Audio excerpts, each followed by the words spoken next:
The neighbor kid opens one of these doors and pulls out a tray. And on this tray, disturbingly, is a dead body. What type of situation even is this? I don't think this love for me. I don't think you don't for me. Totally wrong facts you probably still believe. Completely wrong facts that people still believe. The great lie of China. If you actually ended up becoming one of the fortunate few people who achieved their childhood goal of becoming an astronaut, you would at some point have the opportunity to go to space. And during that time in space, if you happened to look down at the Earth, you would at some point find the Great Wall of China, right? We all know that the Great Wall of China is visible to the naked eye in space because of its sheer massive size. But what if I told you— Is that a fact? I have never heard of that. Can you see? Oh, it's a myth. Okay, so that's what he's about to say. I was about to say, bro, I've never heard of that lie a day in my life. That wasn't the case at all. And the origins of this folktale actually date back to comic books. Let me explain. There is no doubt that the Great Wall of China is one of the coolest man-made structures on this entire planet. The history, the architecture, the grandeur, it's all insane. And because— Chat, would you ever visit the Great Wall of China? I feel like I probably wouldn't. Yeah, it's cool to look at, but what do you do once you're there? How long is the Great Wall of China? 13,171 miles? What do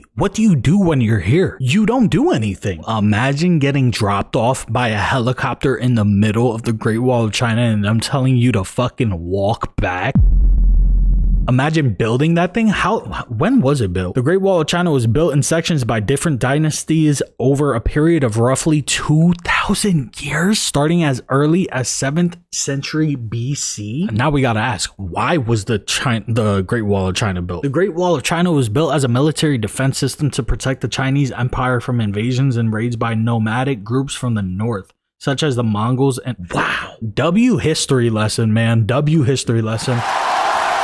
Because of that, the Great Wall was a perfect candidate for the perfect lie. And this lie actually dates back as far as 1932. During this time, Ripley's Believe It or Not, yeah, the people that made the best book at the book fairs, were doing short stories and comic strips. And potentially one of their most iconic comic strips stated that the Great Wall of China was the mightiest work of man, and that it was the only man-made structure that was visible not from space, but from the moon. The comic goes on to state other facts and information about the Great Wall of China, but that from the moon is crazy. You know what? We're not going to get into the whole conversation about the moon landing and who's been up there and who can tell us what about it, but I don't think in 1932 they would have been even able to tell us that information. You know what I'm saying? It's just not happening. First line about the Great Wall being seen from space was not only an unsubstantiated claim, but was also enough to get people hooked, line and sinker. And from that point on, this wild claim made before anybody even went to space was just taken as fact. And well, the myth still persists to this day. Now, I would say it's more or less common sense that you can't see any one specific man-made structure on Earth from the moon, but I can see where it gets a bit dicey when you swap the moon for space. But with the construction of the International Space Station, it has been confirmed by numerous astronauts that the Great Wall of China is not visible to the naked eye from space. Astronauts have claimed that they have seen the Great Wall of China, but it has required magnification. But on top of requiring magnification, they also need to be extremely focused on where they're looking because the Great Wall of China blends into the landscape so well.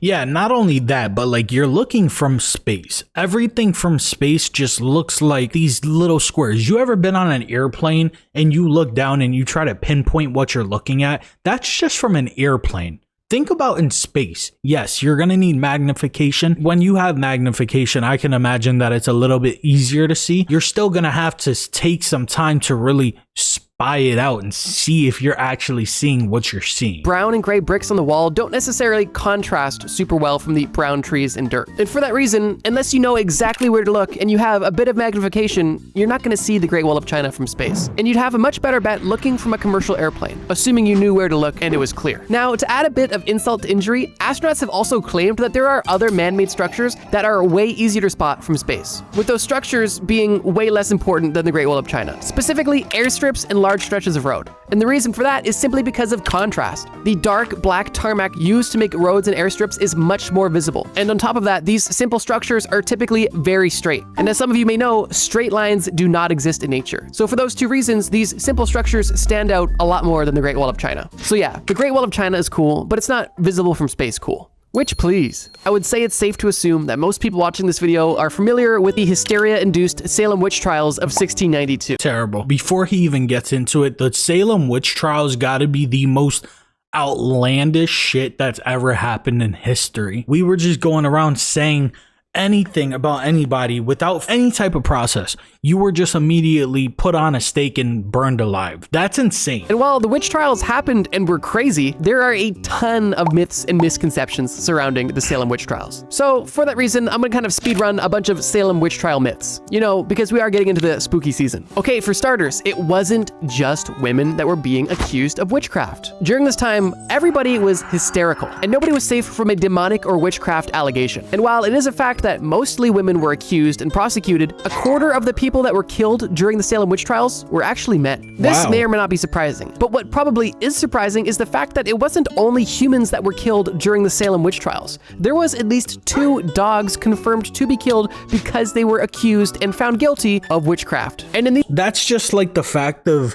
people who drank coffee were beheaded because they were acting a little bit strange. They didn't understand that caffeine gave you energy and made you more happy. What the fuck did the dog doing? Did the dog bark a little bit too loud too frequently and they just said that he's a witch, he's possessed and kill it? That's fucking insane. These dogs' cases specifically, they were found guilty of being under the influence of witchcraft, which means that it wasn't even their fault, but they still died because of it, and that is sad. And speaking of deaths, I think the most common misconception about the Salem witch trials was that witches were burned at the stake. And while it's undeniable that at least 20 people were killed during the Salem witch trials, none of them were burned. That's right. Oh wow. Okay, so that I am wrong about that because I thought that they were killed at the stake. Only 20 deaths are confirmed from the Salem witch trials. I would think that it would be much more personally. 19 of them were hung and one of them was crushed to death by rocks. Now, if you're saying to yourself, I know for a fact witches were burned at the stake, you're right, but it did not happen in Salem. All of the burnings that happened took place in Europe.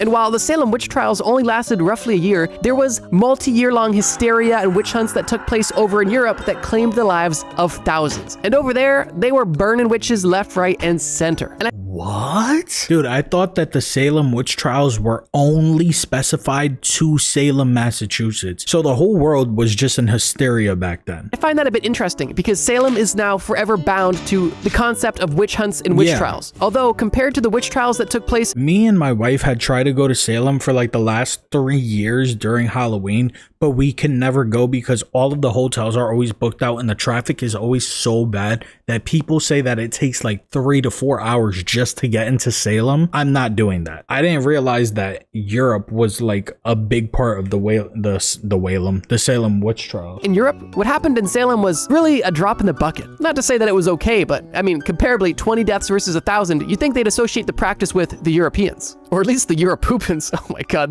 that was so dumb. Razor sharp lies. When I was a young, naive little bro, I was once told that if you shaved your face, the facial hair would grow back thicker, fuller, and darker. In hearing this as like a 13, 14-year-old bro, all I wanted to do was shave because I really wanted to have some cool facial hair and seem older than I was. Yeah, I could say that that is 100% false because you could catch me on stream sometimes. You'll see that the hair up here starts to grow in and it looks really bad because it's not all the same darkness and it doesn't shape properly. I shave it every 3 days and it never grew out up here. This is false. I already know that this is fact. Every other kid does. I remember shaving and bleeding a lot, but never making any facial hair progress. And I actually ended up giving up on the practice before I ever learned the truth. And if you had a similar situation, well, welcome to the club because a lot of people have not only heard this myth, but actively fall for it every single day. The origins of this myth, interestingly, are unknown, although clinical studies disproving this myth date back all the way into the 1920s, which just goes to show how prolific this myth is, because we have literally had clinical studies for almost 100 years proving that shaving does not affect your hair thickness, but people still believe it. And while it actually has no physical effect, appearances are something we can discuss. And here's what I mean by that. When you shave, the razor cuts the hair on the surface of the skin, but it has no effect on the follicle deep below the skin. The hair that was on your face went from a long pointed tip to a short nub. And this little nub of hair can feel coarser as it begins to grow out. And if you couple this short-lived bluntness of the freshly shaved hair with the fact that the new hair that is growing hasn't yet been exposed to any chemicals or sunlight to lighten it, then you may feel like this new freshly shaved hair is coming back thicker and darker. But in reality, it's more or less of an optical illusion that typically only lasts a few days. The ladies are gonna know what I'm talking about. now. You know, if you shave your legs and then a few days later your legs feel prickly, that's because of the blunted, coarse hair. You're not getting hairier or growing new hair, it's just the hair that was there needs some time to grow that fine tip again. And if there really was any truth to this myth, don't you think shaving your head would become the #1 remedy for baldness? I mean, to be fair, it kind of is the #1 remedy or solution, but not because it grows your hair back. It just prevents you from looking like Murr from Impractical Jokers. But yeah, while there are genuine methods of regrowing hair and making your hair thicker, shaving is not one of them. And I'm glad it's not, because that would literally make the entire act counterproductive. The baby bird belief. Have you ever been out on a walk? When you see a vulnerable, injured baby bird on the sidewalk all by himself, this is a deeply heartbreaking sight, and all you want to do is help out this little baby bird. But right as you kneel down to pick up this bird and put them anywhere else, your friend tells you, hey, you can't touch this baby bird. If you touch this baby bird, its mom will pick up on your scent and abandon this bird completely. If you touch it, it's gonna die. The best thing you can do is leave it. So then you and your friend continue to walk on the sidewalk, only for that bird to get run over by a guy on a one-wheel. Tragic.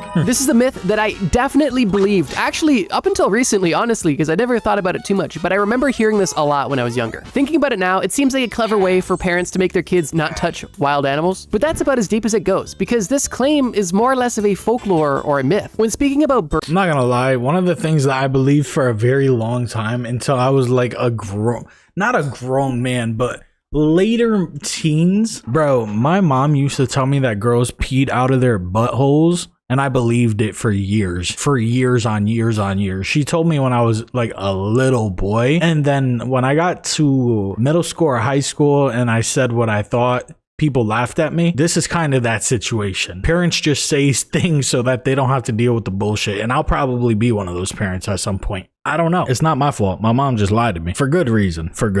Birds specifically, first of all, birds don't even have a very strong sense of smell to begin with. So scientists claim that it's highly unlikely that a bird would even be able to tell the difference whether or not their child has been touched by a human or not. And regardless of their lack of smell, birds are dedicated parents and go to pretty extreme lengths to ensure the survival of their children, even if that means killing one of their children, which sounds counterproductive, but I mean, if you've got 4 kids, one of them sucks, and you want at least 3 of them to live, you gotta get rid of the bad one, at least in bird logic. Now, with every myth, there's typically a kernel of truth. The kernel of truth is this. There is specific scenarios where birds will abandon their young, but it's not nearly as simple as, oh, if you touch the baby bird, it's done. What typically causes a bird to abandon its nest is if the bird's nest is simply too hostile to continue to live in. If the nest is consistently visited or even threatened by predators on a regular basis, and the bird's babies are still in the egg stage, then the parents may make the tough decision of abandoning the nest to begin a new one in a safer location. Although, if the chicks have been hatched, it's gonna take a lot to scare away a parent bird from its nest. Although, that's crazy. I'm learning a lot right now. I don't know if y'all are too. It's crazy though how every single animal and every single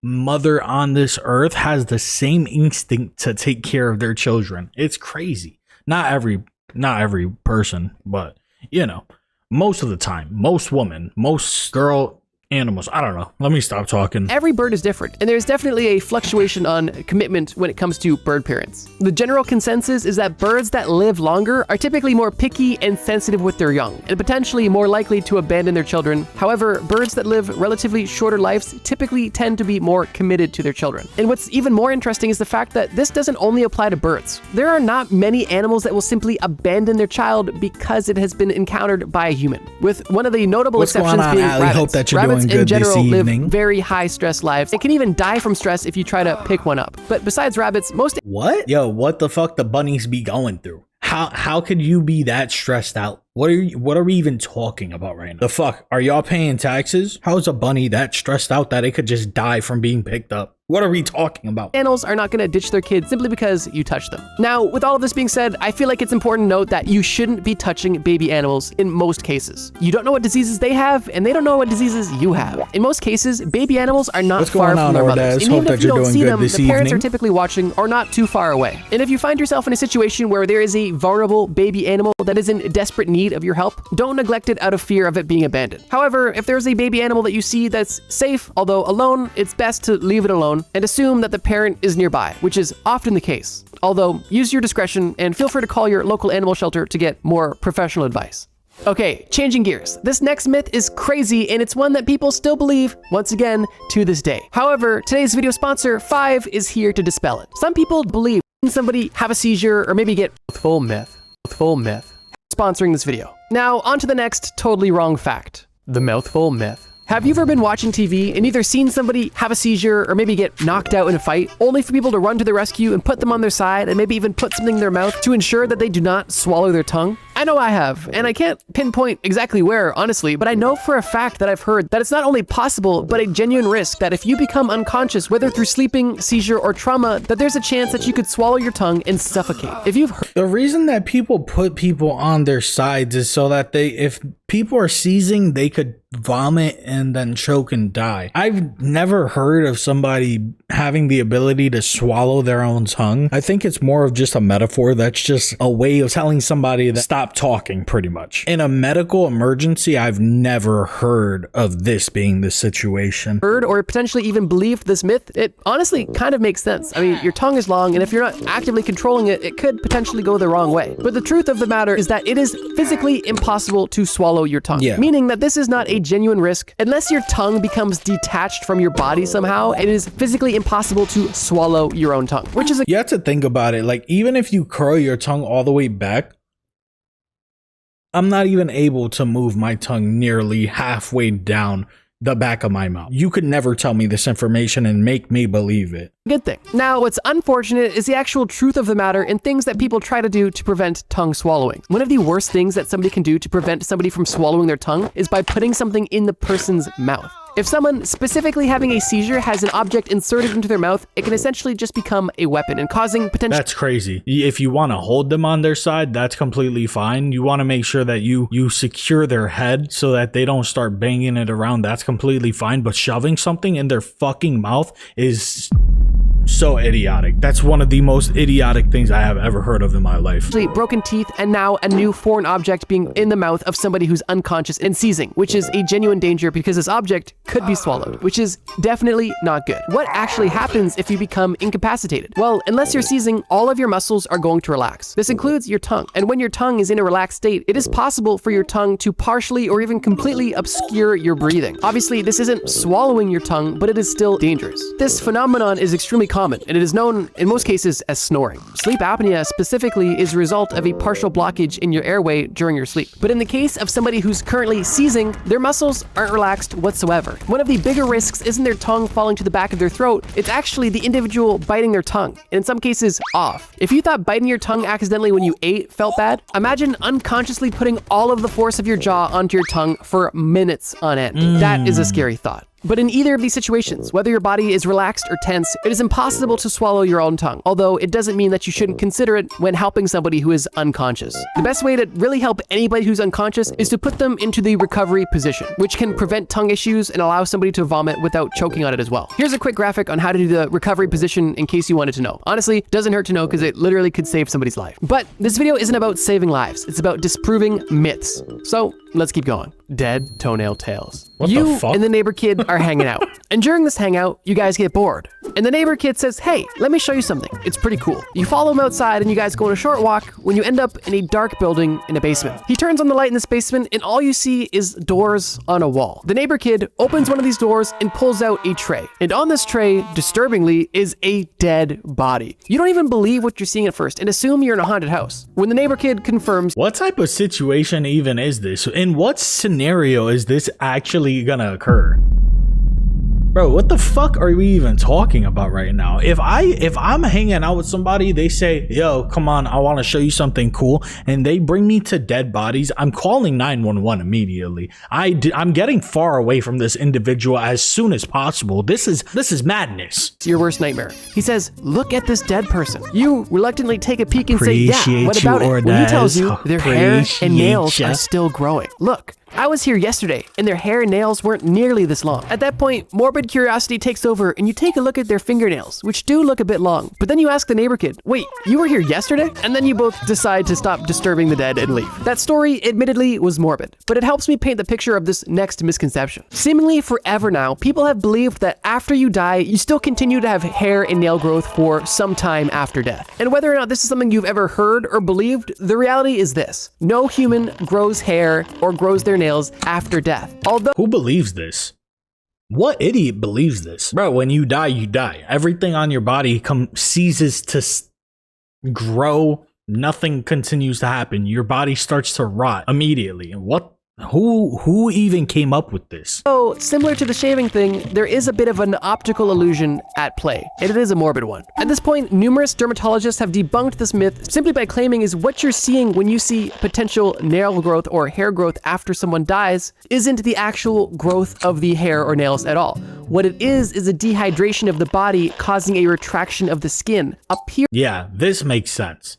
This makes sense. Your body starts to rot away and then everything starts to show a little bit more. The fact that anybody ever thought that things continue to grow on you once you pass away is the dumbest shit I have ever heard of. Appearing the hair and nails to seem larger or longer. And while that may give you some clarity, it still doesn't answer why you're hanging out with a dead body. But seriously, to grow hair and nails, your body needs to be 1, alive, and 2, able to regulate a complex hormonal system that allows the creation of hair and nails to even happen. And this is even a struggle for some people that are alive, let alone dead people. But leaving Will Smith's husband out of it, to further prove this That was crazy. That was crazy. Point, we're going to now show you graphic images of dead people. 3, 2, I am just kidding, and I know some of you were kind of looking forward to it, and you need to seek help. Food fairy tales. Admittedly, transitioning from dead people to food isn't ideal, but here we are. And we've got a stinker. I ain't never mind hearing about no dead people. I'm not gonna lie to you. It sounds morbid. It doesn't bother me though. I would argue that most people have at least heard or potentially even still believe that eating turkey specifically makes you sleepy. And they might even have evidence to back it up, which I'll quickly explain. People that believe that turkey makes you feel sleepy believe this because there is a chemical known as tryptophan within turkey. Interestingly, there is scientific evidence that shows that tryptophan is involved in sleep and mood control and can even cause drowsiness. And L-tryptophan has even been sold and marketed as a sleep aid. So far, it seems like turkey making you sleepy is proven true, right? But here's where things get interesting. Because while all of this is true, turkey meat is not the only meat that contains tryptophan. For example, chicken and minced beef also contain nearly the exact same amount of tryptophan. Yeah, that's the thing is like, no matter how much you eat of something, eating a big portion of any type of comfort food is immediately going to make you drowsy. Eating a big portion of mostly anything is going to make you drowsy. Even if you're having like caffeine with it, you're still going to feel drowsy by the end of it. I don't know if that's just me and my poor diet, but I feel like every time I eat, I'm just drowsy afterwards. Like every time I have a good ass meal, I just want to hit the sack immediately, but I can't because I'm at work or I'm out or I'm doing something. You get the point. I have some health issues I need to figure out. Roughly 350 milligrams per 150 grams of meat. But besides this, pork and cheese actually have more tryptophan than turkey, which kind of muddies up the equation a bit because nobody... I eat a lot of cheese. I eat a lot of pork. I eat a lot of chicken. I eat a lot of beef. Maybe that makes sense as to why I'm always tired. Talks about eating pork or cheese and then going to bed, or chicken or beef for that matter. It's always turkey. But to make things even more muddy, L-tryptophan supplements are typically recommended on an empty stomach to help maximize absorption. And if you're eating turkey with, a Thanksgiving meal with stuffing, with bread, with other things, your absorption of that tryptophan is going to be lower than if you were just eating turkey by itself, further reducing its effectiveness. I don't want to get all technical on you, but here's the truth. A lot of people believe that eating turkey specifically makes you sleepy because it's full of tryptophan. And while on the surface that seems like it's plausible, in reality, the reason why people feel so tired after eating a huge turkey meal, typically on Christmas or Thanksgiving, is because exactly that. They are eating a huge meal, and it's the meal itself that is causing the drowsiness. Any large, solid meal can induce sleepiness because of the increased blood flow and oxygen to the digestive system. And why that is because if there is extra blood and oxygen in your digestive tract, you know where it's not? In your brain. Which means like... Personally, I only eat like once, twice a day max, and when I eat that second meal, I usually stuff my face. It makes sense. Maybe I just need to eat more and eat less. That would fix a lot of my issues. You're literally going to feel more lethargic and in most cases sleepy. So yeah, turkey won't make you any more sleepier than chicken or beef would. And if you're sitting at Thanksgiving dinner wondering why your dad is asleep at the table, it's not because he had too much turkey. It's because he had 14 beers in the garage before dinner. The lazy brain legend. Quickly, if you guys are Lazy enjoying this brain video and would like to legend. see me make another video on completely wrong facts, feel free to leave a like or leave a comment saying part 2. That way I know that you guys really want a follow-up to this video. Also, if you're part of the 70-something% of people that aren't subscribed, feel free to consider it. I don't even like looking at these numbers on my own YouTube, bro. I hate looking at these numbers on my YouTube because it's just so bad. My YouTube numbers are down tremendously. Of self-help gurus, we all know that in 2025, there is an endless supply of self-help gurus telling you that you need to be better and selling you the solution to be better. But the reality is, this business practice is nowhere near new. And people were even doing this as early as 1907. What were people saying in 1907? Well, they were saying that you are only using roughly 10% of your brain. And this slogan kind of got a lot of traction and allowed a lot of people to make a lot of money selling ways to tap into untapped potential within you. You can't use more percentage of the human brain. I don't know why. I don't have the scientific reasons behind it. But if every human on this earth could unlock the other 97% of brain or 90% of brain that we don't use, the world would be completely different. We would be living in actual harmony, probably. Most likely. There would probably be evil geniuses who did absolutely diabolical shit. But if we were actually all good people, smart people, we would not have world hunger. We would not have dirty oceans. We would know how to cure cancer, etc., etc. Like, things would be completely different. Time travel might even exist, but it sucks that the human brain is so limited. Your brain. And from these claims dating back as early as 1907, people to this day still quote and believe that you only use roughly 10% of your brain. But is it really true? Well, according to evidence from studies of brain damage, brain imaging, localization of function within the brain, and even metabolic studies of the brain, people use much more than just 10% of their brains. Now, Really? specifically focusing on the brain imaging studies, out of the countless brain imaging studies that have taken place, none of them have ever shown an area of the brain to be fully silent or inactive. What they did find was that many functions of the brain are highly localized, with different tasks being allocated to different parts of the brain, which is, I think at this point, relatively common knowledge, at least the left and right hemisphere part, but it obviously goes much deeper than that. But that alone kind of just disproves the entire myth that we only use 10% of our brain. It would make no sense. But like, imagine using your entire brain all at once. What would happen? What would happen? I understand what he's saying. You use a lot more of your brain than they say, but what would happen if the entire brain was fully functional all day, every day? Would we need to sleep as often? Would we need to sleep more? Would we actually be smarter? Would we be more emotionless? What would be the outcome of that? For our most vital organ that is literally consuming most of our calories, at least compared to other organs, to be so dormant. It makes almost no sense. And I would probably argue that even when you are sleeping, or potentially even unconscious, you are using more than 10% of your brain because of all of the unconscious acts that your body is consistently doing. I would even argue that your dad passed out on the Thanksgiving table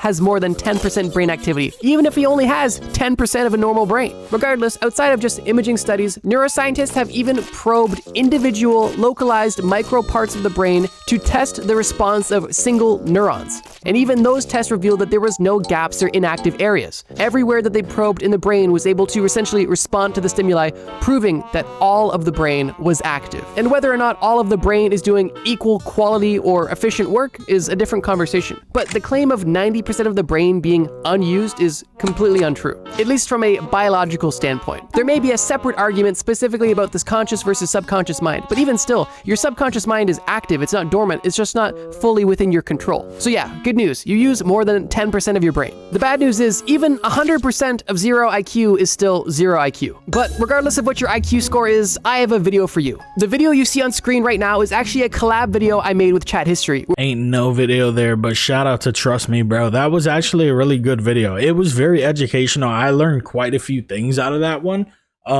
If you did enjoy the reaction, please leave a like, comment, subscribe, hype, and I'm gonna catch y'all on the next one. Only want me for the designer shoes. I don't think this love for me. I don't think you the one for me. I don't think you see me when you fucking up all in your dreams. I don't think you got trust for me. Just ain't what I